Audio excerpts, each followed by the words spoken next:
உலகெங்கும் இருக்கும் பக்தி இன்ஃபோ சேனல் நேயர்கள் அனைவருக்கும் ஆஸ்ட்ரோ பூர்ணாவின் அன்பார்ந்த வணக்கங்கள். இன்னைக்கு நாம பார்க்கக்கூடிய சிறப்பு பதிவு குரு பயிற்சி 2026. குரு பகவான் மிதுன ராசியிலிருந்து கடக ராசியான தன்னுடைய உச்ச வீட்டிற்கு பயிற்சி ஆகிறார். இந்த உச்ச வீட்டில் பயிற்சியாகக்கூடிய இந்த குரு பகவானின் கால சூழ்நிலைகள் வரக்கூடிய ஒரு வருடத்திற்கு, அதாவது 25ஆம் தேதி ஜூன் மாதம் 2027 வரைக்கும் இந்த கடக ராசியில குரு பகவான் உச்சம் பெற்று இருக்க போறார். இந்த குரு பகவானின் உச்ச ஒரு கால சூழ்நிலைகள், அதாவது கால புருஷனுக்கு 4ஆம் இடமான அந்த சுகஸ்தானத்துல பயிற்சி ஆகிறார்.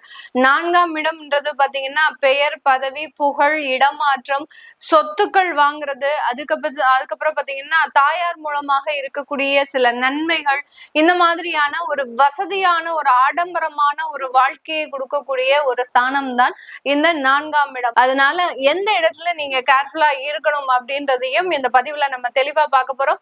இந்த சேனல்ல முதன்முறையா பாக்குறீங்க அப்படின்னா சப்ஸ்கிரைப் பண்ணிக்கோங்க, பெல் பட்டன்ல ஆல் ஆப்ஷன் சூஸ் பண்ணிக்கோங்க. மேஷராசி என்பர்களுக்கு இந்த குரு பகவானினுடைய பெயர்ச்சி 4ஆம் இடமான அந்த சுகஸ்தானத்துல இருக்க போது, இந்த சுகஸ்தானத்துல பயிற்சியாகக்கூடிய குரு பகவானின் பார்வை உங்களுடைய 8ஆம் இடம், அடுத்து பாத்தீங்கன்னா உங்களுடைய 10ஆம் இடமான அந்த கர்மஸ்தானத்துல, அடுத்து உங்களுடைய 12ஆம் இடமான விரயஸ்தானத்துல பார்வையிடுகிறார். இந்த மேஷராசி என்பர்கள் பொதுவாகவே பாத்தீங்கன்னா உயர்ந்த நிலையை அடையணும் அப்படின்ற ஒரு எண்ணங்கள் எப்போதுமே இருக்கும் இவர்களுக்கு. அது ஒரு சின்ன குழந்தையாக இருந்தாலும் சரி, மேஷராசி குழந்தை இருக்கு அப்படின்னா அந்த கிளாஸ்லயே அந்த குழந்தை தான் ஃபர்ஸ்டா இருக்கும். கொஞ்சம் போக்கிரித்தனம் ஜாஸ்தியா இருக்கும். எல்லார்கிட்டையும் அடாவடியா பேசுறது, எல்லாரையும் கை ஓங்குறது. இந்த ராசியில பிறந்த குழந்தைகள் எல்லாருமே பாத்தீங்கன்னா கை ஓங்குற பழக்கம் அப்படின்றது அதிகப்படியா இருக்கும். பேச்சே வராது, ஒன்லி கைதான் அங்க பேசும். அந்த மாதிரியான சில விஷயங்களும் இருக்கும். ஆனால் அந்த இடத்துல இவர்கள் தான் ஒரு தனித்துவம் வாய்ந்த ஒரு நபர்களாக இருப்பாங்க. ஒரு தொழில் ரீதியாக எடுக்கும் போது இந்த மேஷராசி என்பவர்களுக்கு அதிகப்படியான மனப்பக்குவம் அப்படின்றது இருக்கும். மற்ற ராசி என்பவர்களை விட இந்த மேஷ ராசி என்பவர்களுக்கு தொழில்ல என்ன மாதிரியான விஷயங்களை நல்ல ஒரு முயற்சிகள் எடுத்து செய்யணும், அதுல என்னென்ன மாற்றங்கள் கொண்டு வரணும் அப்படின்றதுல முக்கியமாக ஒரு தெளிவான ஒரு முடிவை எடுப்பவர்கள் இந்த மேஷ ராசி என்பவர்கள்.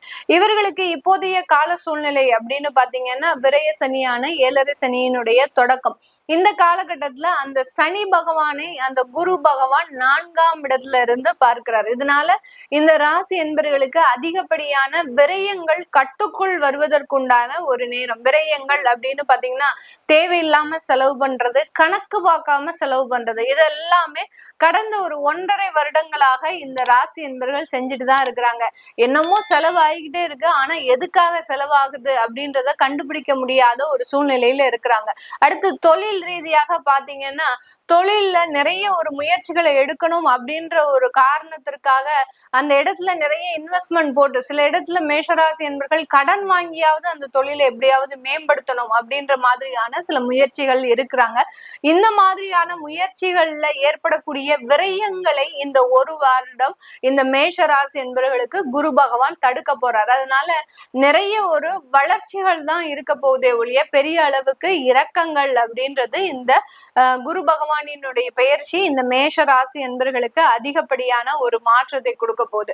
அடுத்து பாத்தீங்கன்னா உங்களுடைய 8ஆம் இடத்தை 4ஆம் இடத்துல இருந்து பார்க்கிறார். 8ஆம் இடம்ன்றது கடன், நோய், தீராத தொந்தரவுகள். அதாவது ஒரு 10 வருடங்களாக என்னால இந்த பிரச்சனையிலிருந்து மீள முடியல, ஒரு 5 வருடங்களாக என்னுடைய வாழ்க்கையில விவாகரத்து பிரச்சனை என்னுடைய மிகப்பெரிய ஒரு ப்ராப்ளமா இருக்கு. எல்லாமே வசதி வாய்ப்புகள் இருக்கு, எனக்குன்னு சொந்தமா 4 வீடு இருக்கு, கார், பங்களா எல்லாமே வச்சிருக்கிறேன், ஆனா எனக்குன்னு குடும்பம் இல்லை, அந்த வீட்டுல நான் தனிமரமாக இருக்கிறேன்.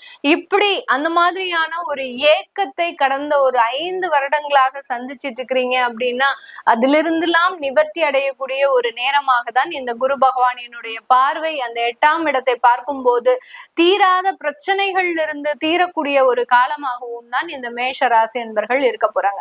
இந்த மேஷ ராசி என்பர்களுக்கு பாத்தீங்கன்னா அதிகப்படியான வெளிநாட்டு பயணங்கள் இருக்கும். ஏதாவது ஏதாவது ஒரு ரீதியாக நீங்க சுற்றுலா போறீங்களோ, இல்ல உங்களுடைய தொழில் ரீதியாக, இல்ல உங்களுடைய ப்ராஜெக்ட் சம்பந்தமாக, இல்ல உங்களுடைய அலுவலக ரீதியாக உங்களை வெளிநாட்டுக்கு அனுப்பக்கூடிய ஒரு காலகட்டம். இந்த மாதிரியாக வெளிநாட்டு பயணங்கள் அப்படின்றது அதிகப்படியாக இருக்கக்கூடிய ஒரு காலகட்டமாக தான் இருக்க போகுது இந்த ராசி என்பர்கள். இந்த மேஷ ராசி என்பர்கள் தன்னுடைய இடத்தை, அதாவது இவர்களுக்குன்னு ஒரு யூனிக் பர்சனாலிட்டி இருக்கும் இல்லையா, அந்த பர்சனாலிட்டி மூலமாக நிறைய இடத்துல ஒரு மதிப்பு, மரியாதை, புகழ், அந்தஸ்து இது எல்லாத்தையுமே பெறக்கூடிய ஒரு ஸ்தானம். 4ஆம் இடத்துல உச்சம் பெற போறார் இந்த ராசி என்பர்களுக்கு. அப்படி இருக்கும்போது அதிகப்படியான ஒரு கௌரவத்தை சம்பாதிக்கக்கூடிய ஒரு நேரம்.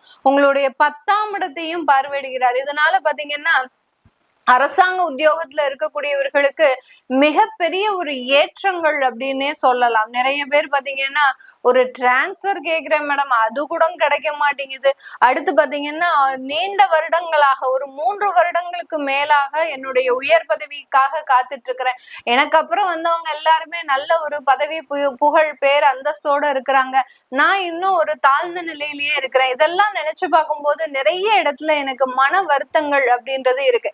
கிட்டத்தட்ட பாத்தீங்கன்னா 70ஸ்ல பிறந்தவங்க, அதாவது 1970 இருந்து 77 வரைக்கும் இருந்த நபர்கள் பாத்தீங்கன்னா இந்த மேஷ ராசியில பிறந்தவர்கள் அதிகப்படியான ஒரு பொருளாதாரத்துல மிகப்பெரிய ஒரு தாழ்ந்த நிலையிலிருந்து இப்பதான் ஓரளவுக்கு முன்னேறி வந்துட்டு இருக்கிறாங்க. ஆனா அந்த ஒரு புகழ், அந்தஸ்து, ஒரு மதிப்பு இது எல்லாத்தையுமே ஒரு இடத்துல தவற விட்டுட்டு தான் இருக்கிறாங்க. இந்த மாதிரியான சில தடைகள் எல்லாமே இந்த வருடத்துல இவர்களுக்கு நீங்கக்கூடிய ஒரு நேரமாக தான் இருக்க போகுது. அடுத்து காதல் திருமணங்கள் அப்படின்னே சொல்லலாம். ஏன்னா 5ஆம் இடத்துல கேது பகவான் இருக்கிறாரு. இந்த வருடத்துல பாத்தீங்கன்னா கேது பகவானினுடைய பயிற்சியும் இருக்கு.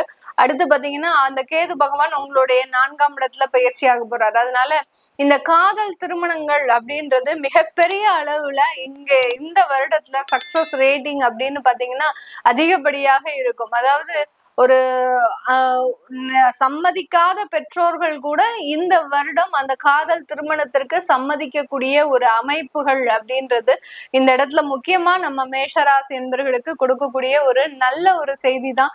திருமண வாழ்க்கை அப்படின்னு ஒரு பக்கம் எடுக்கும்போது அந்த வாழ்க்கையில நிறைய ஒரு ஆச்சரியமான அனுபவங்கள் அப்படின்றதுதான் இருக்கும். ஏற்கனவே நிறைய திகில் அனுபவங்கள்லாம் பெற்ற, அடுத்து பாத்தீங்கன்னா நைட்டு நம்ம நல்லா இருக்கிறோம், நம்மளுடைய வாழ்க்கையில எல்லாத்தையுமே நல்லா பெற்றுட்டு இருக்கோம் அப்படின்னு நினைக்கும் போது மறுநாள் அந்த வாழ்க்கையே இல்லாம ஆன நிறைய மேஷராசி என்பர்கள் கூட இருக்கிறாங்க. அப்படி இருக்கக்கூடிய ராசி என்பர்களுக்கு கூட இந்த காலகட்டம் மிகப்பெரிய ஒரு ஏற்றத்தை கொடுக்கக்கூடிய ஒரு நேரம். 2வது திருமணங்கள், குழந்தை பாக்கியம், அடுத்து பாத்தீங்கன்னா கணவன் மனைவி உறவுல மிகப்பெரிய ஒரு மாற்றங்கள், இப்படி எல்லா விதத்திலையும் மிகப்பெரிய ஒரு உயர்ந்த ஒரு உச்சத்தை அடையிறதுக்கு உண்டான ஒரு நேரமாக தான் இந்த மேஷராசி என்பவர்களுக்கு இந்த குரு பயிற்சி அமைய போகுது.